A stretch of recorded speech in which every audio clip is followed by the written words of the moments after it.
got to ensure that you're putting enough aside for taxes.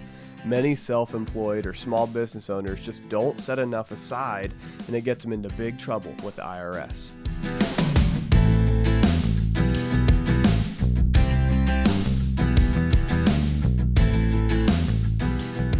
On this episode of Getting Money Right, we're continuing to go through some of the money questions that we get from you, our listeners. And if you do have some questions that you'd want us to answer in future episodes, please go ahead and contact us through the contact form on leosabo.com. Post that question there, or you can leave a comment on the show notes of this episode. David, here's the first question. I'm a business owner. How do I manage the cash flow of my business?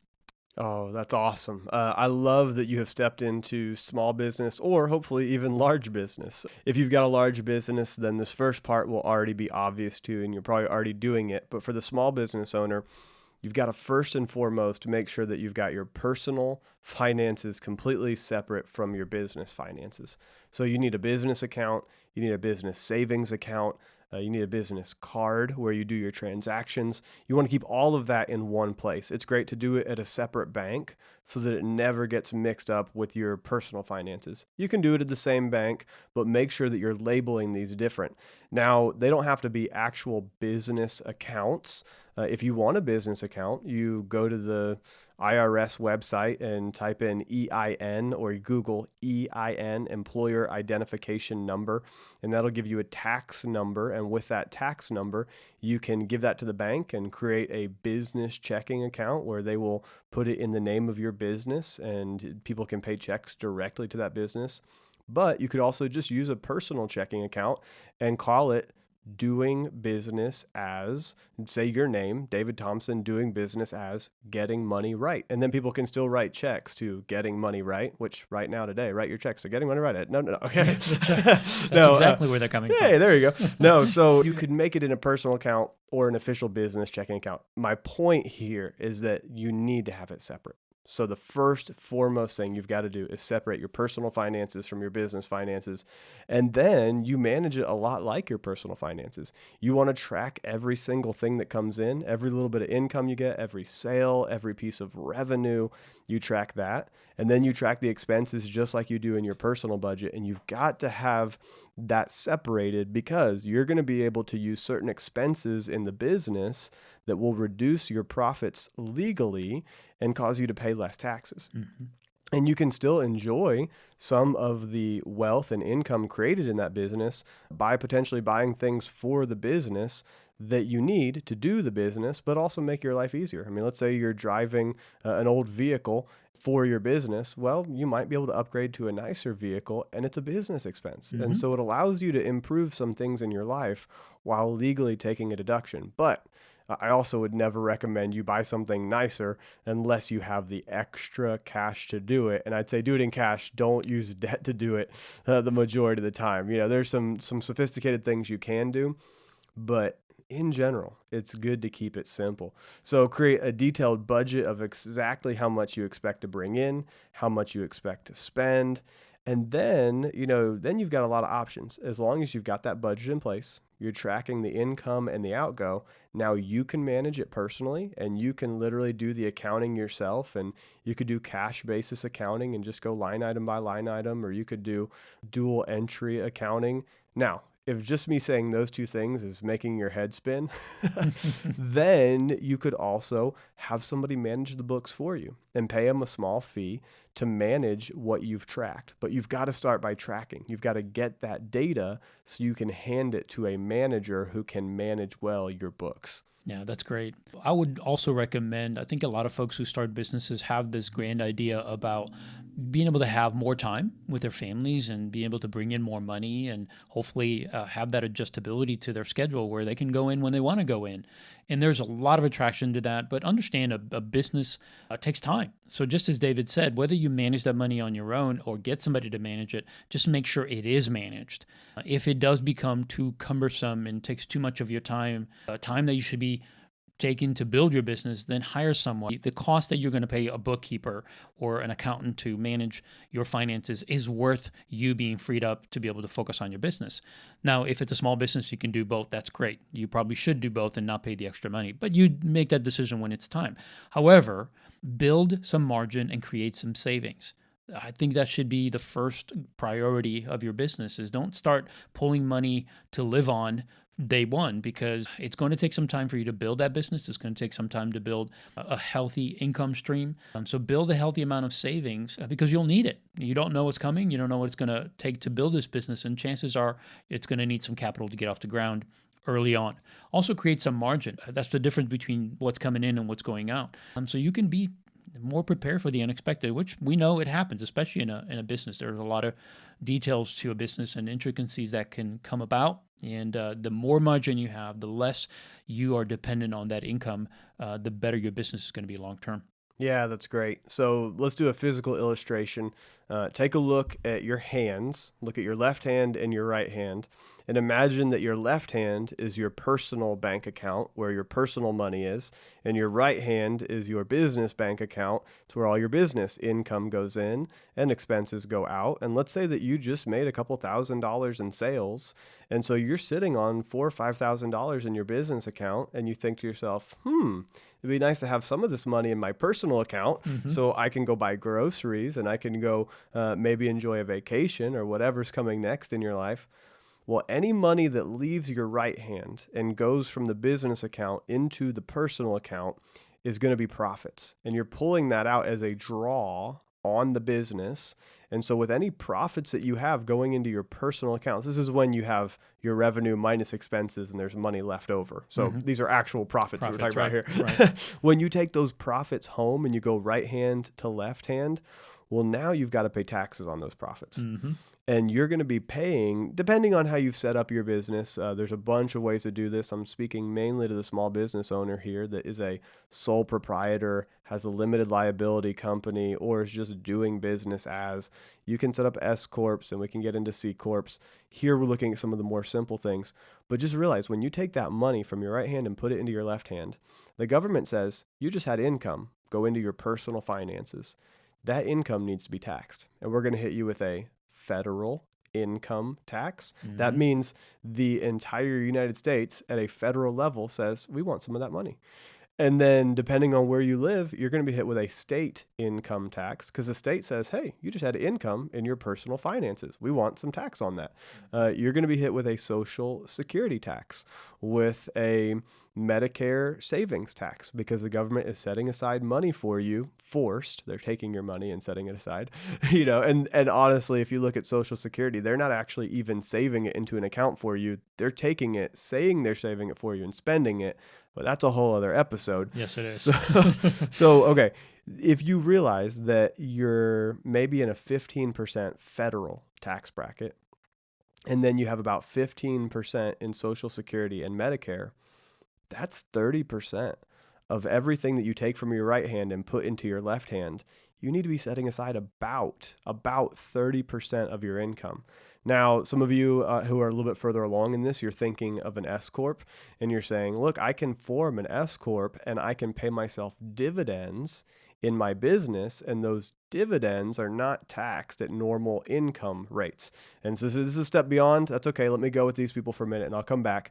If you are thinking that, on the S Corp side, you can only pay out, you've got to pay out normal wages, and then beyond normal wages, it's dividends. So if you're in an industry that makes $50,000 a year, you need to take the first $50,000 as wages, which then becomes income, which then gets hit with the federal and the Social Security. Now, if you do dividends, that might just be hit at the federal level, or it may be taxed at some capital gains level, but the only thing you're avoiding is Social Security there. And it's a great thing to avoid. And when you get to a certain place in your business, you need to talk to your accountant and you need to have that plan in place. And I fully endorse legally avoiding as much taxes as possible. Of course. I'm always for legal tax avoidance. You get very dicey when you step into tax evasion. And I've ran into a few S Corp owners that are like, no, everything I make is dividends. Well, you have to take reasonable wages legally, and eventually the IRS is going to catch up with you. And so if you wouldn't rob a bank, I wouldn't rob the IRS. Well, I think you'll find out when the first time they knock on your door that whatever you think doesn't really matter. It's what they have written and what they're going to make you stick to that matters. And really, the bottom line with this, folks, is that you really want to consider that whatever money is going from, as David said, from the right to the left or left to right, whichever you said, what's happening there is you're losing about 30% of it, probably on the low end. Anywhere from 25 to 30% on the low end. It could be even higher depending on your tax bracket and how much money you're actually pulling from one hand to the other. So if you're not setting that aside, this is going to be really harmful down the road, because when the IRS does catch up with you, and they always do, it would not be fun to have to write a check of $10,000, $20,000, or to have to make payments for several years in order to get caught up. So make sure that part of having a budget, part of managing cash flow, is that that's one line item that you don't skimp out on. It's as important as the money moving to your personal finances that you pay your taxes. You cannot, in this country, because of the way our government is set up, you cannot live here without paying taxes here. And make sure that you do it right. And fortunately, you run a business, so you have the ability to make more money. And whatever tax you pay, hopefully you'll make a lot more and enough for your family. But taxes are just part of that equation, so make sure you build it in. But have a budget. Cash flow is very important. A business will not operate without it. And hopefully a little bit of the information we gave you has helped you guys. Yeah. Let's move on to the next question. When does it make sense to go to college, and when does it make sense to go another direction? Oh, wow, this is such a big question, because I think that we're seeing actually a pretty dramatic shift coming in the way that we get education in the United States. Yeah, I agree with that. And the access to great teachers at affordable rates. Right now, today, I can go on YouTube and learn almost anything. Right. Not anything, but almost anything. And I can go to harvardeducation.com and I can find free courses from one of the greatest institutions as far as, higher education for free. Who would ever thought that would be possible? Right, exactly. So, and there are hundreds of online courses. So this depends a lot on your career interest and whether a college education specifically is going to adequately prepare you, and what the industry that you're going into, what they expect. So you got to look at the industry that you want to work in, and will this college education truly prepare me to do what I want to do? Because you can get a great quote unquote education, or at least an expensive education, and you didn't adequately get prepared to do the work, and it can be really frustrating. Yeah, I know, David, recently you went through a bunch of interviews because you're hiring. Yeah. And so I'm asking you, we didn't prep this before the show, but how many of them did you look for their formal education? How many of them did you really focus on? Do they have an MBA? Do they have a business degree? Do they have even a college degree? Have you really focused on that? Or was it just one of those things that was like, it's nice if they have it, but what was your take on that? Yeah, absolutely. Honestly, I looked at every resume. We had over 30 people apply, and that was just for one of the positions that I'm hiring for. And, I looked really at their industry experience in the past 5 years. Now, some of them had less than 5 years of industry experience. And so I did go back and I looked at their education and I pulled their life experience from that. And so their education did matter. But really, the thing that mattered most was their last 5 years of industry experience. And where, I know this is going to sound weird, but where was their heart? Did they want to do the type of work that I was offering? Right. Is this person really engaged and passionate about it? So I was searching for other things beyond education. I'll tell you, we have an incredible group of candidates that I've been looking at that range from people who have a high school education only that are in our top candidates, to bachelor's degrees that are in our top candidates, to somebody that has a master's degree that's in our top candidates. But honestly, I'm not looking at their college education as the final straw. Right. I'm looking at their current roles and how their passion lands in life, and if they have the ability to do this job. Yeah, that's great. And that's really what I thought, because the thing that I think people miss out on, especially young folks who are thinking about college, is many of them have been brought up into this educational system that it's been a stepping stone. You go from kindergarten to first grade to second to third, fourth, fifth, then you move on to middle school, then you move on to high school, then you move on to college. And it's almost like a no-brainer. Like that's what you're supposed to do. And folks, I think all of that is changing. I hope you see that it's changing. We are no longer bound by you have to get your education through a 4-year college degree. In fact, so many of the careers and vocations today are really more based on some of the things that have been developed because of the online ability to train and the entrepreneurial spirit that's created so many different unique jobs that colleges haven't been able to keep up with the training for these folks. You will not find that kind of training in a college course.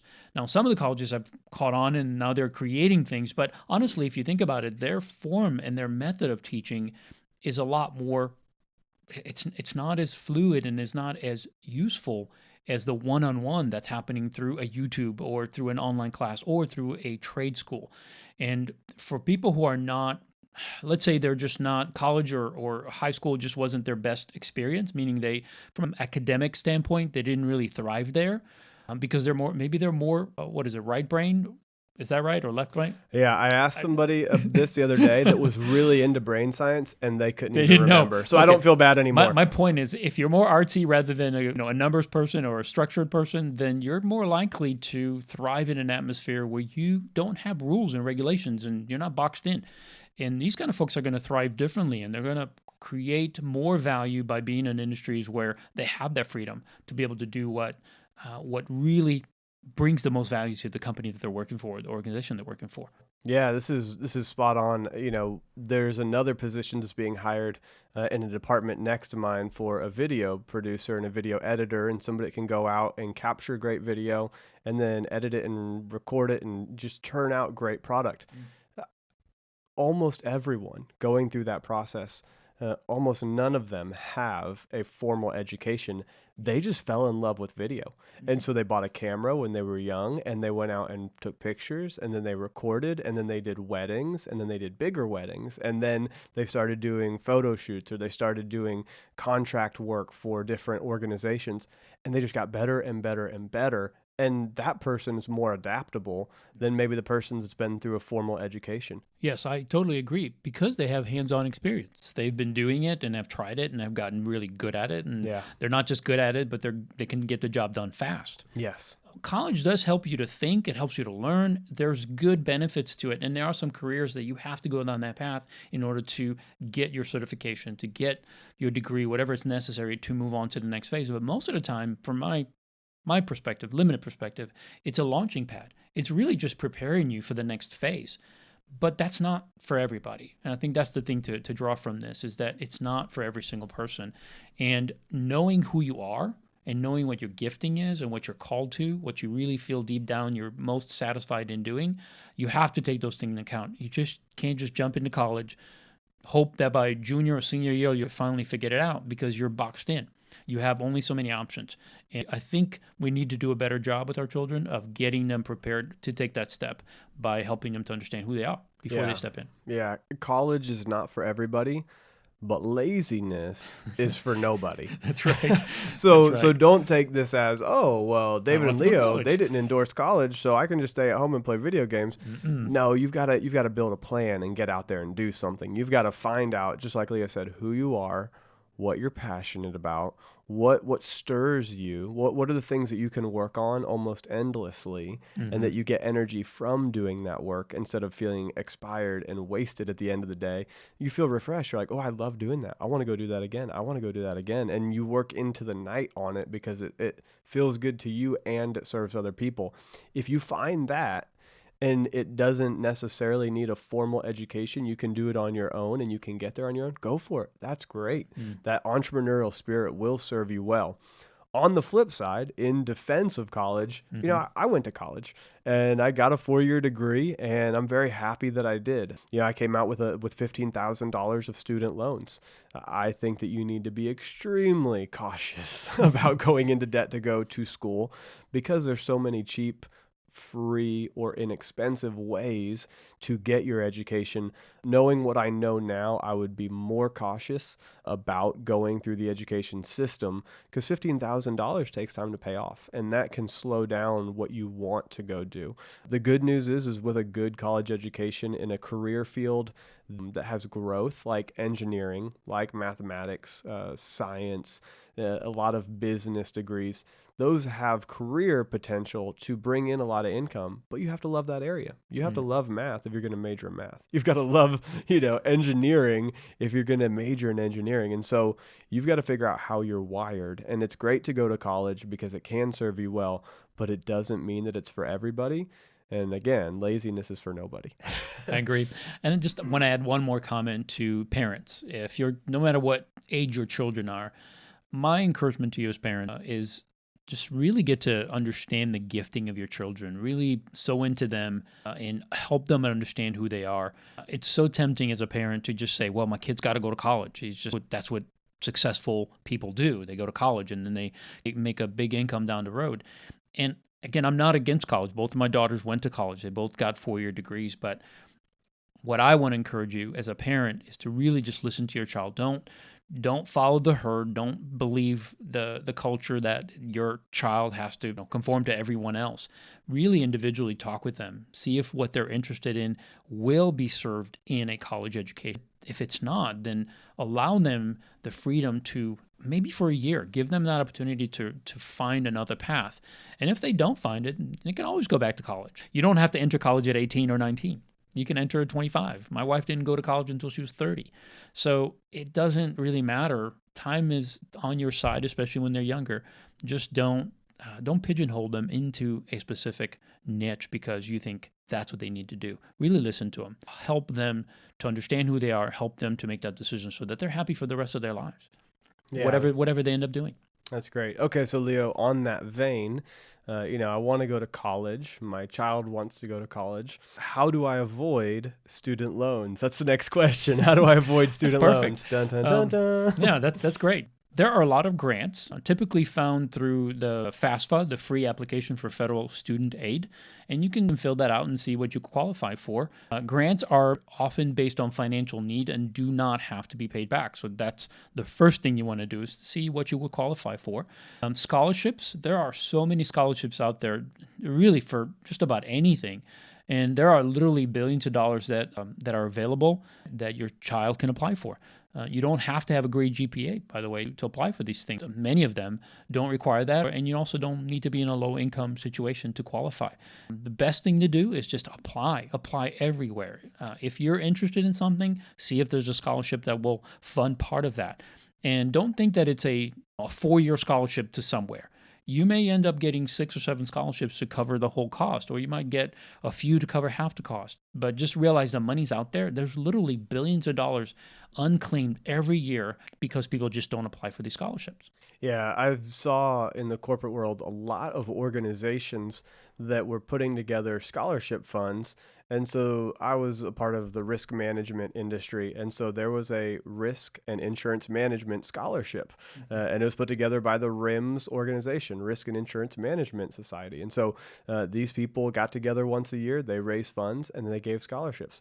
There was a Dallas Claims Association scholarship for students that were pursuing an education. And honestly, they didn't even necessarily need to be pursuing a claims or insurance education.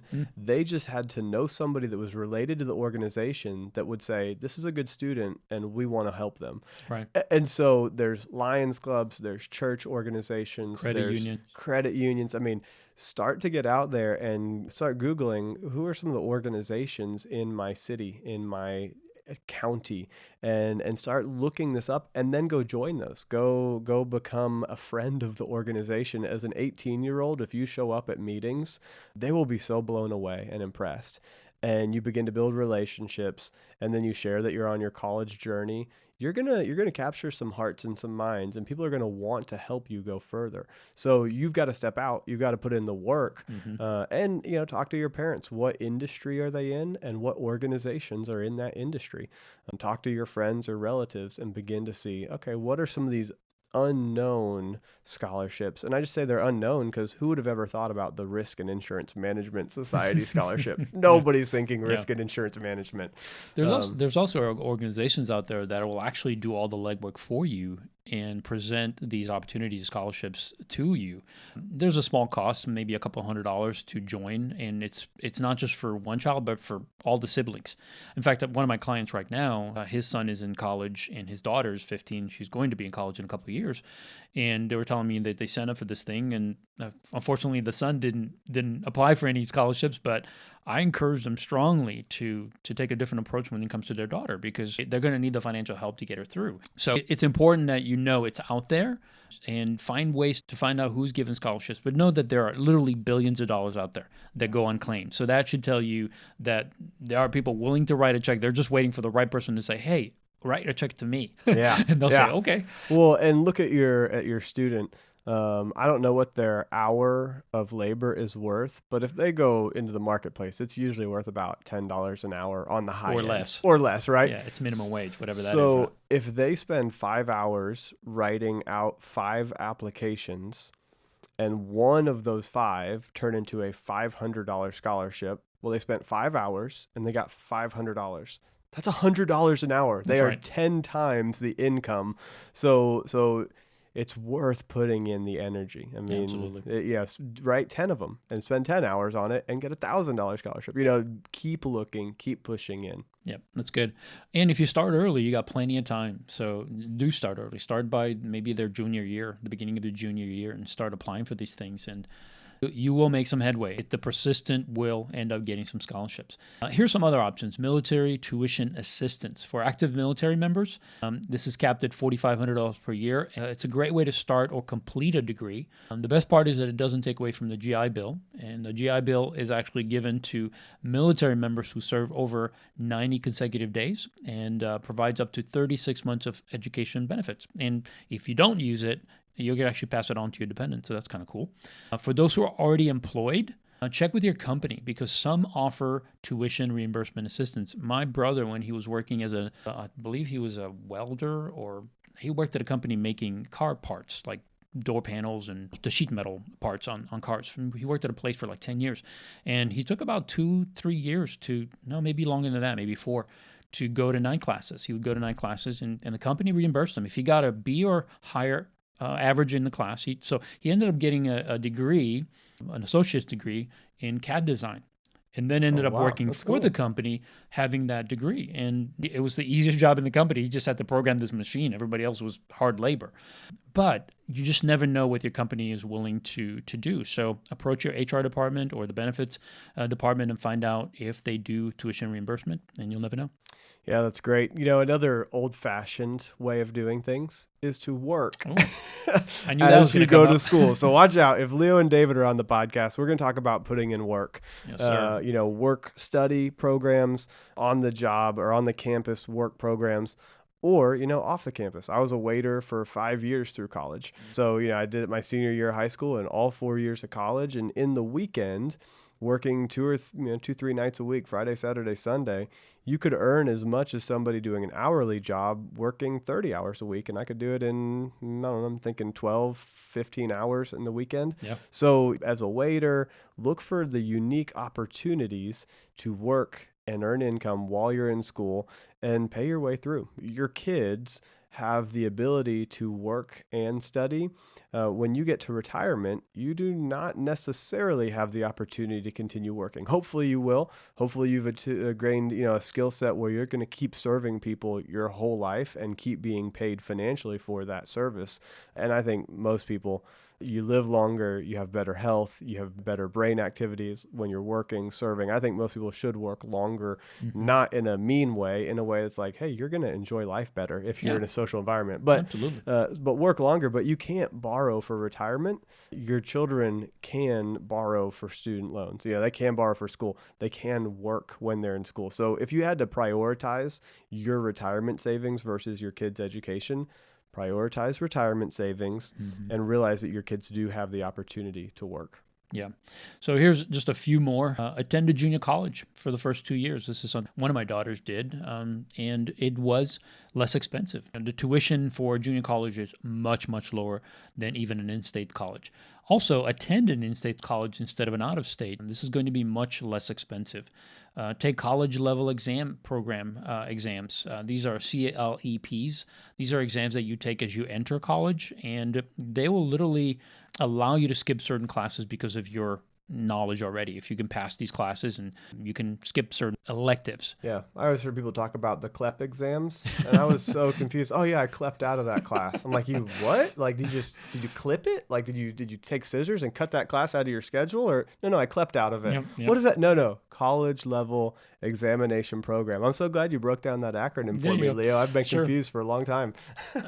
Well, my wife took a bunch of those when she went back to college, because she graduated high school. We got married soon after we were both out of high school, and she didn't get to go back and get her teaching degree until much later, and when our kids were old enough for her not to be at home with them. And so she took a bunch of these classes in order to not to have to take some of these basic math and English, these classes that were just going to be a waste of time. They weren't very expensive because she was doing a junior college, but why take these classes and spend months in the classroom if you don't need to?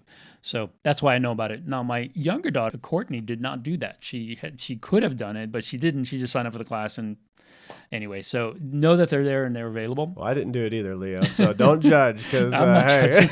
I'm not judging. I'm just kidding. That's why we're doing the podcast, is to let people know that you can do these That's things. right. And you have to be able to pass the exam. Sure, that is important. Watch out now. Also, for a high school student, you can do advanced placement AP classes. My daughter Rachel actually did this in her high school time and had earned 34 credit hours. So she entered college as a sophomore. She actually had the first year done, and she did so. It was, and instead of doing 4 years, she would have done 3. Now she ended up switching school, so she still did 4. Yeah. But because she needed to do 3 at the different school, but had she not, she would have just done 3 years. Yeah. So that extra AP classes can come in handy. Yeah. Leo, you've touched on one of my favorite subjects, and that's the idea of going to a community college or a junior college in state near your home. Mm-hmm. So much cheaper. Oh, yeah. Dramatically less expensive, extremely easy to pay for as you're going. Absolutely. Plus, the kids can live at home, and so that saves on rent. It saves on food. It saves on gas and travel expenses. So I highly, highly, highly endorse the 2-year program at a community college. If you finish that, the 4-year universities are excited to bring you in because you are the kind of person who can finish a 2-year program. Well, they're thinking, oh, this person's going to finish the last 2 years at our school, and then they're going to send us alumni checks. They're going to send us money, as a thank you for the education they got here. So they're very interested in people who have 2-year degrees already. So final thing is just rent books, buy used books instead of buying new. Either live on campus or find the cheapest housing near the campus. Look for every way to reduce your expenses. These are the things that you want to do when you're looking at your education. And keep in mind, go back to that idea of, does it have to be college or is there another way? And a lot of college can be done online these days while you're working. And so be looking for those unique opportunities. More and more of those are going to come. So if you enjoyed this episode, we invite you to subscribe to our podcast. Please go to the Apple Store or Google Play, click on iTunes and hit subscribe. Go to the Stitcher app or wherever you listen to your podcasts. You can listen to it on your phone as you drive. Subscribing will automatically update you with the latest episode each week, and it'll make it easier for more people to find our podcast, and it's going to benefit more people over time. So we appreciate you giving it a 5-star review. Literally just click the 5th star. Very simple and easy. Take a moment to do that, and then share this podcast. This is the most important thing you can do. If you gained any value from today's podcast, if you enjoyed just spending time with us and listening to us share what we've learned over the years, share this with somebody. Please. Will you go on social media and just hit the share button, text it to a friend right now. At the end of this show, text it to a friend. You can find the show notes for this episode and more content and resources at leosabo.com. And we look forward to having you join us next time so that together we can keep getting money right.